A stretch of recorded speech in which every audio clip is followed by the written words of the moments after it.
اس presentation میں ہم سکوک کی ماڈرن اپلیکیشنز کا مطالعہ کریں گے اور خاص طور پر ہم یہ دیکھیں گے کہ پاکستان میں اہم ساورن سکوک کون سے جاری ہوئے ہیں اور کس مقصد کے لیے جاری ہوئے ہیں۔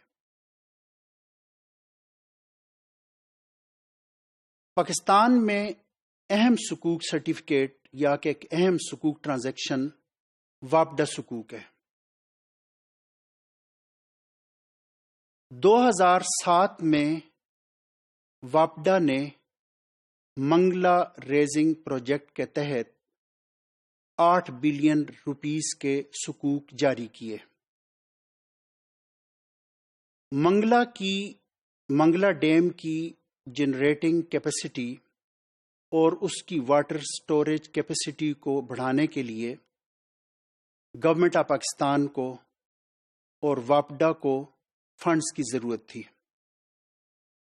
یہ فنڈز حکومت اپنے طور پر نہیں فراہم کر سکتی تھی، اس کے لیے حکومت کو وابڈا کو سکوک جاری کرنے پڑے۔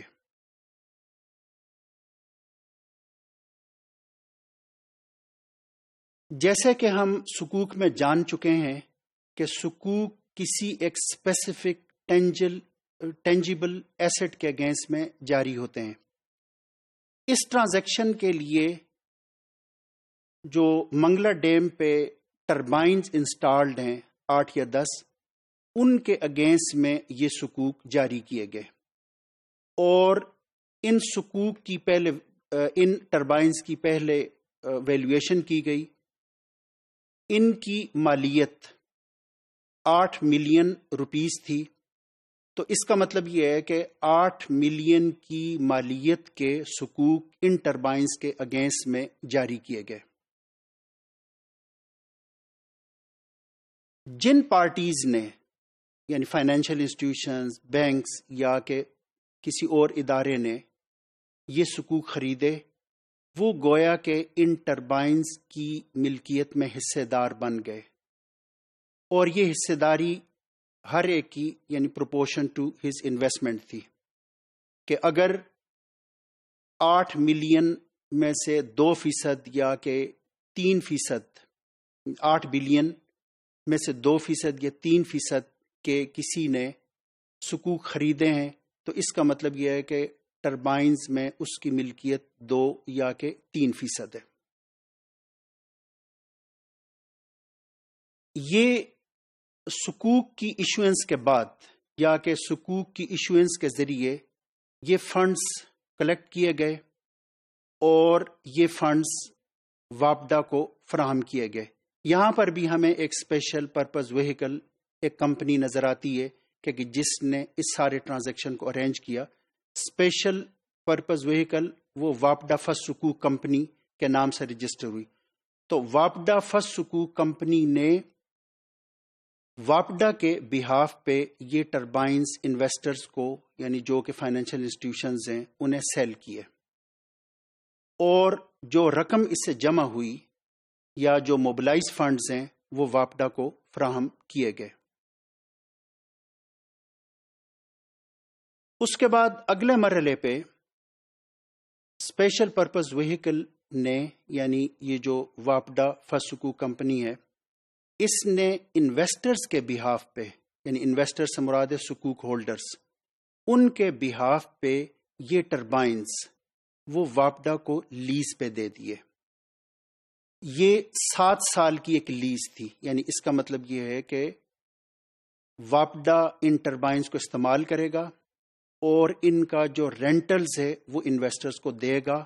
اس کی وجہ یہ ہے کہ وابڈا کی حیثیت لیسی کی ہے اور ان انویسٹرز کی یا کہ سکوک سبسکرائبرز یا کہ سکوک ہولڈرز کی حیثیت لیسر کی ہے۔ وہ رینٹلز جو کہ سیمی اینول بھی ہو سکتے ہیں، کوارٹرلی بھی ہو سکتے ہیں، وہ رینٹلز اسپیشل پرپز وہیکل نے یعنی وابڈا فرسٹ سکوک کمپنی نے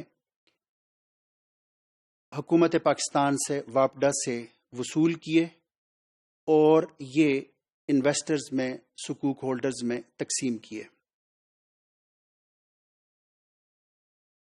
لیز پیریڈ کے اختتام پہ، یعنی 7 سال کے بعد، جس وقت کہ یہ لیز کا عرصہ ختم ہو گیا، تو اس کے بعد واپڈا نے یہی اپنا ایسٹ، یعنی اپنے یہ ٹربائنز دوبارہ ان سکوک ہولڈر سے، سبسکرائبر سے اپنی فیس ویلیو پہ خرید لیے۔ یعنی اس کا مطلب یہ ہوا کہ سب سے پہلے واپڈا نے یہ ٹربائنز بیچے، انویسٹرز نے خریدے، پھر اس کے بعد انویسٹرز نے یہ ٹربائنز لیز پہ واپڈا کو دیے، اور اس کا جو رینٹل آیا وہ انہوں نے وصول کیا، اور 7 سال کے بعد، یعنی آن دی ایکسپائری آف لیز پیریڈ، اس کے بعد انویسٹرز نے اس لیز ایسٹ کو یا کہ ان ٹربائنز کو دوبارہ اوریجنیٹر کو یعنی واپڈا کو فروخت کر دیا۔ تو اس کا مطلب یہ ہوا کہ اس میں ہمارے پاس کوئی 3 کانٹریکٹس انوالو ہیں۔ پہلا کانٹریکٹ سیل کا کانٹریکٹ ہے، جو کہ this is a sale of turbines from واپڈا ٹو دی انویسٹرز۔ دوسرا لیز کا کانٹریکٹ ہے کہ جس میں انویسٹرز نے اس ایسٹ کو لیز کیا، اور تیسرا جو آخری کانٹریکٹ ہے وہ سیل ہے، یعنی کہ جس میں انویسٹرز نے ان ٹربائنز کو دوبارہ واپڈا کو فروخت کر دیا۔ اس میں جو قیمت ہے وہ فیس ویلیو بھی ہو سکتی ہے اور مارکیٹ ویلیو بھی ہو سکتی ہے۔ تو اس طریقے سے یہ ٹرانزیکشن کنکلوڈ ہوا۔